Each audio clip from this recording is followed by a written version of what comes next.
In October 2006, Addie and Zack Bowen, a young couple who fell in love during the devastation of Hurricane Katrina, moved into an apartment above the city's well-respected Voodoo Spiritual Temple. A coincidence at the time in terms of their moving plans, but a fact thought to factor into the couple's story later on. Addie and Zack were both transplants to New Orleans but had lived there long enough to make friends and establish roots for themselves by working as bartenders in the bustling French Quarter. To the passing eye, their new relationship was off to a great start, but that was all about to come to a terrible end. Shortly after moving into 826 N. Rampart, the couple began to have terrible, drunken fights that verged on violent. Addie stopped showing up at her job at a popular bar called the Spotted Cat, and Zack fell into destructive patterns of drugs, heavy drinking, and infidelity. Only weeks after moving into their new home, Zack committed suicide by jumping from the Omni Royal Orleans Hotel. A note and key were found in his pocket that led police back to his apartment,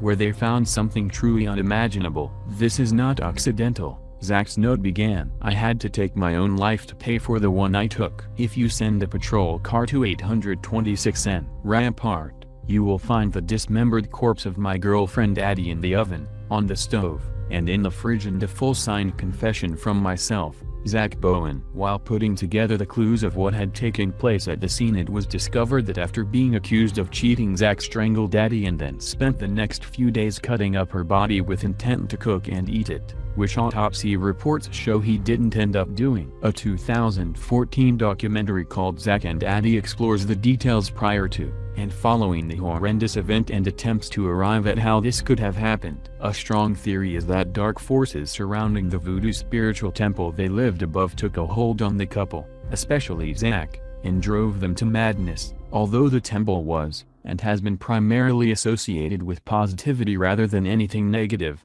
especially of this nature, that would drive a person to kill. It's worth noting here that in February 2016 the temple was destroyed by an electrical fire and has since relocated to 1428 N. Rampart Street. In the wake of these events, those who have either knowingly or unknowingly lived at 826 N. Rampart have experienced severe paranormal activity, such as feeling as though they're constantly being watched, hearing voices, and feeling as though the apartment itself is pressing in on them.